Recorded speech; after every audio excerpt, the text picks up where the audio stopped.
Coucou les amis et bienvenue sur le passage des feuilles. J'ai le grand plaisir aujourd'hui de vous présenter un nouvel oracle dans ma collection. Alors vous avez déjà dû le voir en action sur quelques-uns des tirages que j'ai fait ces derniers temps parce que je l'aime beaucoup. Je l'apprécie vraiment énormément, puis j'ai eu un gros coup de cœur, hein. J'ai senti quand je l'ai vu. Je sais pas comment vous sélectionnez vos oracles, mais moi j'en suis venue avec le temps à adopter une méthode très simple qui est quand mon cœur bat en regardant des cartes fort et vite, comme si je tombais amoureuse. Je sais que c'est mon jeu. Je sais qu'il vient me dire quelque chose. Pour moi, vous le savez peut-être déjà si vous suivez la chaîne, rencontrer un jeu, c'est comme rencontrer une personne. Il y a quelque chose de similaire. J'ai des coups de cœur en fait. Vraiment, on peut pas les appeler autrement finalement parce que c'est vrai sur le plan au sens figuré et au sens propre également. Bref. Donc je vais vous présenter d'abord les cartes. J'ai envie de changer aujourd'hui. Et ensuite je vous présenterai le packaging parce que je trouve que les cartes c'est quand même ce qui nous intéresse le plus. C'est ça qu'on va utiliser. Donc dans ce jeu, on a plusieurs catégories. La première catégorie ici qui est indiquée par le triangle, ce sont les lieux. Au travers de cet oracle, on va suivre le parcours de l'héroïne. Il s'appelle Rooted Woman Oracle, donc comment traduire ça en français? L'oracle de la femme enracinée. Donc ici, c'est genré que au féminin dans ce jeu. Ça parle d'héroïne. Pour une fois, c'est la quête de l'héroïne qu'on est en train de suivre, selon des étapes qui sont spécifiques au féminin, à l'énergie féminine, etc. Je ne considère pas pour autant que ce soit forcément discriminant pour les hommes dans la mesure où il s'agit ici du féminin en chacun, du chemin que propose le féminin, l'héroïne intérieure de chacun. Voilà, et chacun porte en soi une part de féminin, homme ou femme, peu importe. Ok les amis, on est parti. Donc ici, je rappelle le triangle, ce sont les lieux. Donc très pratique, à chaque fois, on a une indication de ce que représente la carte et à quelle notion ça équivaut dans le tirage. Donc par exemple ici, le puits, c'est la source de vie. L'île, cave, pour moi ça va être la grotte peut-être plutôt. L'incubation, la stagnation. Les illustrations sont douces et puissantes à la fois. J'ai vraiment eu un gros coup de cœur en les regardant. La qualité des cartes est excellente. De toute façon, les anglo-saxons sont vraiment doués là-dessus. Un rendu mat, c'est épais, c'est doux et ça se brasse très bien. Vraiment, parfois quand c'est épais et qu'on a un rendu doux comme ça, ça peut accrocher. Là, c'est pas le cas. C'est vraiment impeccable et vous avez une tranche blanche neutre. Très simple comme j'aime, et je vous montre le dos avant d'oublier qui est également magnifique. La forêt, la prairie. On a des cartes sombres, on a des cartes lumineuses, c'est extrêmement équilibré. C'est un jeu qui exprime avec une grande fidélité, une grande exhaustivité, je sais pas si c'est le meilleur mot, mais l'énergie féminine, vraiment la montagne, la mer. Donc si vous avez un côté chaman les amis, si vous êtes très reliés à la terre, à la nature, ce jeu il va vous parler de ouf je pense. Il a de la substance en fait.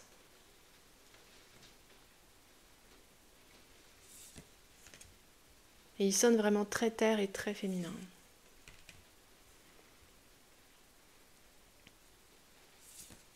La falaise, le pont. Il contient aussi une forme de magie qu'on voit en action sur ces deux cartes, le cercle de pierre, le cairn, les trésors de l'autre monde et l'île des femmes. Donc il y a une aura autour de la déesse d'Avalon, etc. Mais ici, on a élargi, on va dire, le champ de représentation et le champ de notions touché vraiment au féminin, à l'énergie de la terre et du féminin. Il porte parfaitement son nom, cet oracle. Ensuite, on change ici de catégorie les amis. Ici la forme ronde, ça va représenter des alliés. Donc des énergies féminines personnifiées.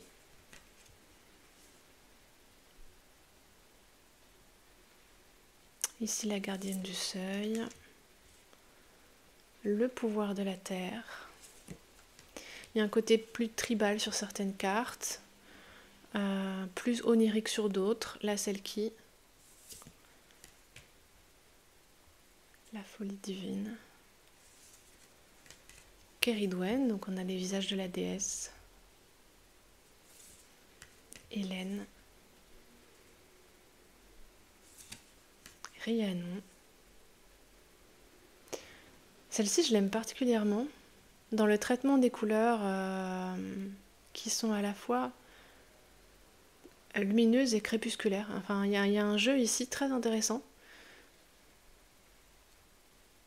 Une forme de luminosité qui vient de l'intérieur. Je trouve ça très bien fait. Le féminin caché. La fertilité et la créativité. La protectrice du sauvage.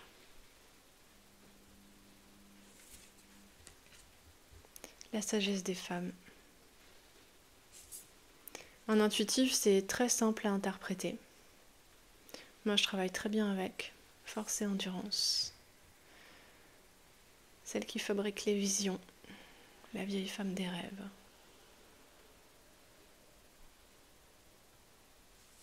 Je trouve ici que ça relie à l'énergie féminine dans le monde entier. J'ai une sensation comme ça.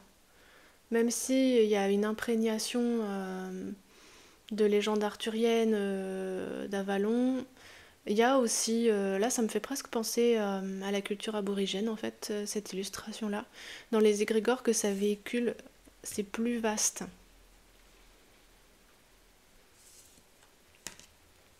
La Banshee. La Morrigan. Alors la troisième catégorie ici avec les formes carrées représente des étapes du voyage de l'héroïne. La quête. Alors Imram, si ma mémoire est bonne, dans le livret c'est défini, il s'agit d'un moment où on se laisse totalement porter par le hasard. Vous voyez comme ici, porté par les flots. Un moment où on lâche totalement le contrôle et on se laisse totalement, on s'abandonne en fait. Il y a cette idée. Le pèlerinage, le labyrinthe. Donc vous voyez cette alternance de cartes lumineuses et de cartes sombres. Wasteland, ça représente dans cet oracle le monde moderne dans ses excès les plus néfastes. C'est pensé du point de vue de la Terre, donc vraiment c'est très beau. L'appel, le seuil.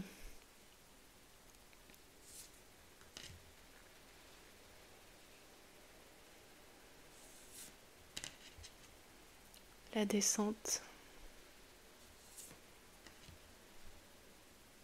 Ici, on n'a pas d'aspects du voyage qui sont sautés, les aspects plus difficiles, les aspects qui peuvent paraître plus stagnants, et il y a un sens qui est donné à tout, une place qui est donnée à tous ces moments, et c'est très utile, je trouve.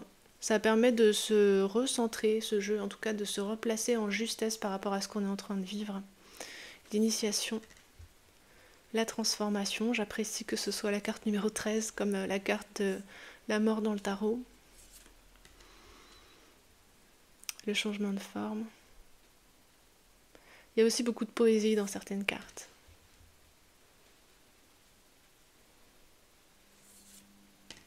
Le mariage sacré.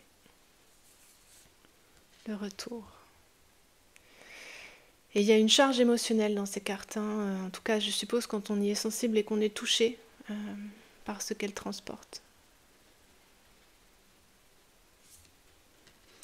Et ici, la dernière catégorie qui ne comprend que 2 cartes avec les petits losanges. Ce sont les cartes focus, en tout cas elles sont appelées comme ça, qui signalent que l'héroïne est en mouvement ou qu'elle s'est posée, qu'elle a atteint le but de son voyage, la dernière carte. On a 53 cartes en tout, les amis, dans ce jeu. Alors, je vous montre maintenant la boîte, qui est simple, efficace, jolie. rien à redire. Avec un petit aimant sur le côté, joliment décoré à l'intérieur. C'est vrai que ce jeu fait aussi le lien aux ancêtres, j'en ai pas parlé. Mais au sens transcendant, c'est-à-dire que ça peut être la famille de sang, et puis ça peut être des ancêtres qui n'étaient pas humains aussi, et ça c'est quand même bien utile. Et on a ici le petit ruban, qui est également utile. Le livret est bien fait. Pas trop fin, pas trop gros. Le caractère spécifique du jeu, vous voyez, on a un poème qui parle justement de l'énergie de Peregrina, hein, la quête de l'héroïne, puisque c'est le thème de la quête de l'héroïne sur Terre, puisque c'est le thème de l'oracle. Donc on débute avec un poème, et puis ensuite on nous explique un petit peu la genèse de l'oracle, autour de quel thème est-ce qu'il tourne, et ça je trouve que c'est important, j'apprécie quand les créateurs et créatrices prennent le temps d'expliquer ce qui constitue pour eux la substance de cet oracle, qu'est-ce qu'ils y ont mis, en fait, c'est quoi la colonne vertébrale de l'oracle. En plus, ici, on a un effort de structuration qui rajoute du sens. Donc ici, on explique un petit peu à quoi correspondent les lieux, les alliés, les étapes du voyage. Et puis ici, on a un petit comment utiliser l'oracle qui est toujours utile. Quand on débute spécifiquement, on a des tirages qui sont pas... Enfin, qui sont adaptés au jeu, mais moi qui m'ont pas parlé plus que ça, je vous les montre, hein, vous pourrez faire pause si jamais vous avez envie de jeter un œil. Il y en a juste 2. Je propose de travailler avec les rêves, avec l'imagination, et on arrive à l'interprétation des cartes. Alors c'est toujours fait de la même manière, c'est-à-dire qu'on a un premier paragraphe qui décrit un peu la carte et qui décrit le contexte. Par exemple, quand on a l'énergie d'une déesse qui est présentée sur la carte comme Keridwen, on va expliquer rapidement qui est Keridwen en fait. Ensuite, on va commencer à creuser un petit peu l'interprétation, et dans le dernier paragraphe, hein, c'est toujours 3 paragraphes, on aura la conclusion qui nous donne vraiment le sens de la carte ou comment interpréter cette carte dans le cadre de notre tirage. Donc toujours fait de la même manière. Je vous montre plusieurs exemples si vous voulez jeter un œil. Je trouve que c'est toujours intéressant de voir ce que le livret nous propose, surtout dans le cadre d'un oracle.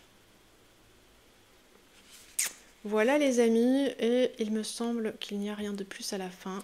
Si, tout de même un mot sur l'artiste et sur l'auteur. Voilà, ça m'a fait bien plaisir de vous présenter cet oracle avec lequel je suis très à l'aise. J'ai dû le recevoir au moins il y a 1 mois, et il n'a pas quitté ma table, hein, il est vraiment resté avec moi tout le temps. Ouais, je suis à l'aise, je pense qu'on peut dire ça comme ça, comme avec une vieille connaissance. Je suis à l'aise dans ses énergies, il y a de la douceur, il traite beaucoup de sujets compliqués. Sans essayer de les éluder, mais sans non plus être dans une démarche blanc-noir, jugeante ou un peu trop coachante. Il aide justement cet oracle à prendre le bon positionnement, quelle que soit la situation qu'on est en train de vivre. Qu'il ne soit pas un positionnement dans lequel on va estimer qu'on est dans l'erreur et qu'il faut se corriger, ou qu'il faut absolument avancer, ou qu'au contraire... on est absolument sur le bon chemin. Il n'y a pas ce truc de bon, mauvais, et c'est ce que j'apprécie dans tous les jeux finalement qui véhiculent les énergies de la nature. Ça n'existe plus ça. On est juste à une certaine étape, il y a une raison pour laquelle on se trouve à cette étape, et puis il y a un sens à en tirer, et il y a des petits indicateurs de comment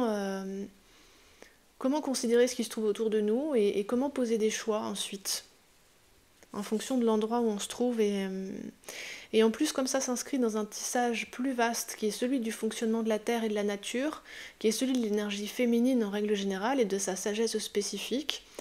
Ça s'inscrit aussi dans le folklore autour de la déesse et autour d'Avalon et de ces mythes féminins plutôt celtiques ou celtisants. Voilà, ça s'inscrit dans un contexte, dans un tissage bien serré, et il y a toujours moyen de trouver du sens dans ces cartes, les amis. Je vous remercie beaucoup d'avoir suivi cette présentation avec moi. J'espère que ça vous a plu. N'hésitez pas à dire ce que vous en avez pensé, à échanger sur vos préférences, sur ce qui a attiré votre œil, ou peut-être que vous aimez moins aussi, il n'y a pas de souci. Je vous dis à bientôt sur le passage des feuilles. Merci pour votre écoute.